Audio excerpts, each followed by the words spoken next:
Aujourd'hui, dans le monde, il y a environ 10 millions de décès par an par cancer. Donc, pourquoi y a-t-il autant de décès par cancer? En fait, il y a deux raisons à ça. La première raison, c'est que à l'échelle de chaque patient, on ne comprend pas quels sont les mécanismes moléculaires qui font que le cancer évolue. Et si on arrivait à les comprendre, on pourrait donner un traitement individualisé qui vraiment bloque ces mécanismes. La deuxième raison pour laquelle il y a autant de cancers dans le monde et de décès par cancer dans le monde, c'est parce qu'on n'arrive pas à détecter précocement ces cancers et notamment ces formes graves de cancer. Puisque si on détectait précocement ces formes graves de cancer, on pourrait intervenir au moment où le cancer est moins complexe. PRISM, c'est un programme scientifique qui est donc porté par ce qu'on appelle un consortium dans lequel il y a l'Institut Gustave Roussy, l'école d'ingénieurs Centrale Supélec, l'Université Paris-Saclay et l'INSERM. Ce qui veut dire que c'est un programme scientifique multidisciplinaire. Ce programme scientifique, il vise à deux objectifs. Le premier objectif, c'est que chez chaque patient ou chaque patiente qui risque de décéder par cancer, on puisse, à l'aide d'analyses moléculaires, détecter précisément le mécanisme moléculaire qui fait que le cancer évolue.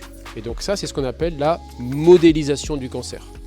On veut arriver que chaque cancer soit modélisé au niveau biologique pour identifier le bon traitement et la bonne cible. Et le deuxième objectif de PRISM, c'est de développer des outils qui sont à la fois des nouvelles technologies, aidés par l'intelligence artificielle, pour détecter précocement quel patient ou quelle patiente va rechuter du cancer et va présenter un cancer grave qu'il faut traiter précocement. Donc aujourd'hui, au niveau de la recherche, on a avancé sur plusieurs pistes.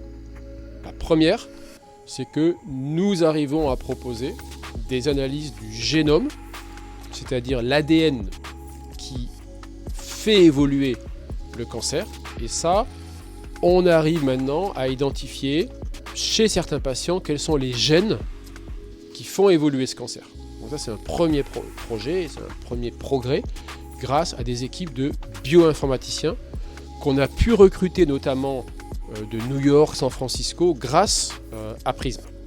Le deuxième progrès, toujours dans ce qu'on appelle la modélisation du cancer, c'est qu'on a pu mettre en place ce qu'on appelle des organoïdes. C'est quoi des organoïdes? En fait, c'est quand un patient ou une patiente a un cancer, vous récupérez les cellules du cancer et vous êtes capable de créer un mini-cancer dans des boîtes de plastique de façon à comprendre, donc in vitro, quels sont les mécanismes qui font évoluer le cancer. Donc ça, c'est un deuxième projet.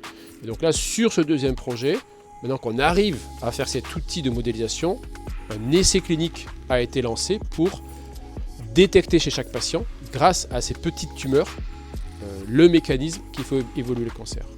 Le troisième projet qui a avancé, c'est le fait d'avoir mis en place un essai clinique qui nous permet, chez chaque patient, de comprendre quels sont les mécanismes de réponse immunologique au cancer. Donc ça, c'est un projet qui actuellement est en cours. Ensuite, sur le deuxième pilier qui est la détection précoce du cancer, donc là, on a mis au point, grâce à des partenariats et à l'aide d'intelligence artificielle, des méthodes de reconnaissance d'images, de pathologie, donc des tumeurs, ou de radiologie, donc des méthodes de reconnaissance d'images par IA qui permettent de détecter précocement quel patient va rechuter. L'objectif de PRISM, c'est une réalisation à 10 ans. C'est quoi le produit final de PRISM?